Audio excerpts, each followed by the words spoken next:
So like I said, my name is Josh. I am the area coordinator for North Quad. Last year I was the area coordinator for Charles River and the Mogs. So I've been around a little bit. I've seen a few different things. Mm-hmm.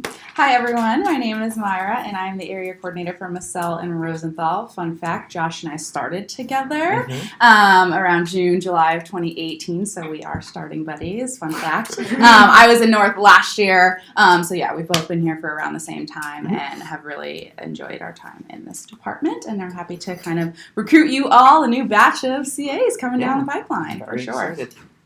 All right, so... CAs. Oh yeah, of course, sorry. Sure. Hi, y'all. I'm Miranda. I am the head CA for Zib and Ridgewood. Yep. And the ACA in Ridgewood B. I was in Massell last year, so to have seen some variation. I'm Candace. I'm one of the head CAs for Massell and Rosenthal. I have CA'd in East and North. Awesome. Cool. Thank you both for being here. It'll be good to have your perspectives at the end of the presentation for sure. So, define your character, become a CA informational session. So some reasons to become a CA. It's a great opportunity to be a leader in the Brandeis community. You get to know a ton about what it's like to be at Brandeis. Of course, you all are Brandeis students, so you have that experience. But you become very, very aware of all the campus resources that we have available, and you find that you are definitely recognized a little bit more on campus. People just know who you are as a CA. Other things?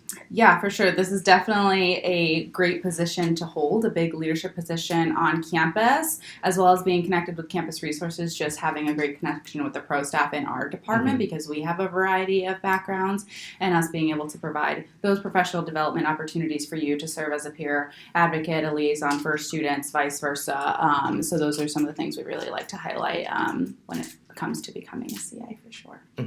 We talk a little bit on here, meeting new people and building lasting relationships. That is like highly varied. I think that any CA that you ask has that experience. And of course, we're talking about building relationships with residents, but also I think some of the closest relationships that you build as a CA are with your fellow staff members and, like Myra just said, some of the professional staff on campus. So getting a little bit of a mentorship opportunity is also really a big benefit within the position.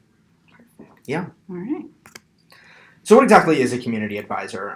We have some words up here. Does anyone have any general ideas, thoughts that come to mind when you think about what a CA is?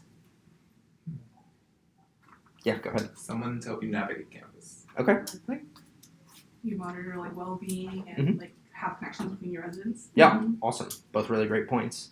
So a CA is a community builder. They're people that is the main role of being a CA, is being involved in their community and building that community so that folks have a place that they feel at home. They're programmers, so I'm sure that you all, if you're residential students, have seen programs that CAs have put on either in your individual floor, hall, or a larger quad-wide program.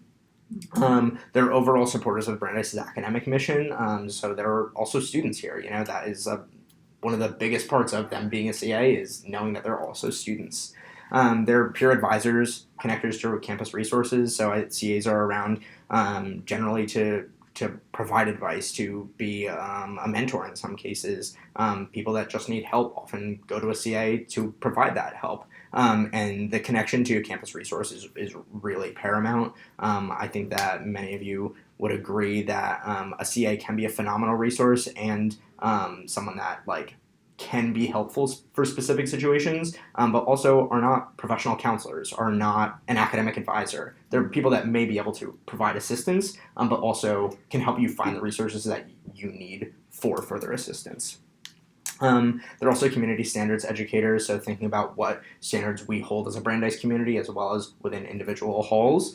So they're folks that educate on those and uphold those responsibilities. And they're members of teams and all about pure accountability. So, being a part of that team is being a part of the Brandeis community as well as their CA staff. For sure. Awesome. Thanks, Josh.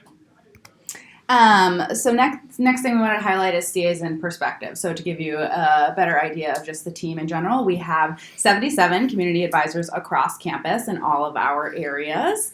CAs are very highly valued members of the DCL team and helping fulfill our DCL mission overall. We have way more CAs than we have professional staff, so we definitely lean on them for the day-to-day, on-the-ground, nitty-gritty work in the halls and in the buildings for sure. And CAs utilize existing resources across the Brandeis community to build themselves and their peers. So a lot of this may be a little bit repetitive, but from what Josh said earlier, really making those cross connections throughout the larger Brandeis community for themselves and being able to educate themselves and then in turn educate their students as well, for sure. Miranda or Candace, anything else from there? Totally okay. If not. All right, moving on.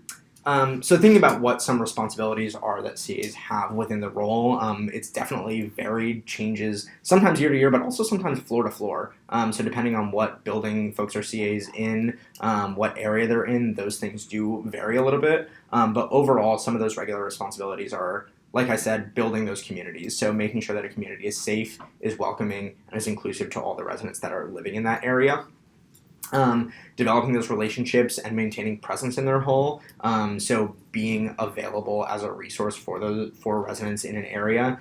So not just to generally be a resource, but being accessible to the residents in the area. Planning monthly active and passive programs. So the programming is a big component of the role. Any CA will tell you it's definitely can be a little time intensive sometimes, but a variety of different things that are generally educational for the residents in the area. Following a programming model, so we definitely don't leave you in the dark with how to actually plan a program. We have a lot of guidelines for you. They also serve in a nightly duty rotation. I'm sure you've all heard about being on call as a CA. So that duty rotation also varies a little bit area to area, depending. Some have 2 CAs on call every night. Some have 1 and 2 on weekends. It really varies. So they conduct rounds in residence halls, confront policy violations as they see those, and then assist residents as needed. You never know when you're on call and you bump into a resident who needs help getting their laundry out of the laundry machine because it's stuck, things like that. So a lot of problem solving there. And then, of course, directing students to a variety of campus resources. Those are a lot of the general responsibilities, but they, like I said, definitely vary depending on where you are and what your residents actually need. Awesome. Cool.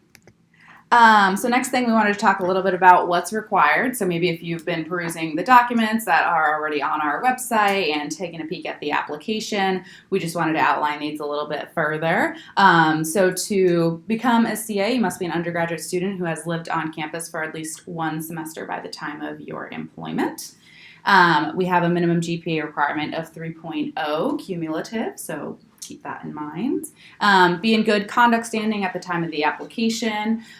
So we do work with our Student Rights and Community Standards office to kind of just see where you are in that realm and just make sure things would be okay moving forward than having to possibly enforce those policies with students after that. Be enrolled in no fewer than 3 classes and no more than 5.5 classes per semester without prior approval. So that might have some questions for after this presentation, so we will be happy to dive into that a little bit more. And then we do have some limitations in regards to serving on other boards or committees on campus. So may not concurrently serve as a member of the University Conduct Board, Roosevelt Fellows, or a member of the Campus Center team. As a new orientation leader, if you have been an orientation leader in the past, there's a little bit of a discrepancy there, and we work with you because orientation is also within our department, so we are able to work, and Miranda has that experience, so she can talk a little bit about that in the end if she would like. But basically so that those roles would not primarily interfere with your role as a community advisor. So if any of those things apply to you or are having questions after hearing that, we're happy to chat further about that toward the end for sure. Two things to jump in there really quick. If any of these things are concerns for you all, I would still encourage you to apply either way, and that's a conversation that can happen a little bit later through the process. Additionally, one of the reasons that this last bullet point is a little bit heavier is because the expectation as a CA is outside of your responsibilities as a student. This should be your next priority. So being a CA is prioritized over other clubs and organizations, other jobs on campus, things like that. And that's not to say that CAs aren't involved in 100 million Yes. things on campus, because we have two that are perfectly good examples right here. So it is a thing that you would work with your supervisor and just get an understanding as to like how you're going to be managing that time, what those roles are going to look like. Are they all executive board roles, or are they just membership roles that you can have a good balance between all of those and still be able to fulfill your roles on those activities, and then also with our job requirements to be a community advisor. So Thanks, Myra. yeah. So how do you actually become a CA? Applications are all available on the DCO website, so applying is the first step. And I'm sure if you all manage to make your way here, then you've also received an email about how to become a CA, so those links are all also available in that email.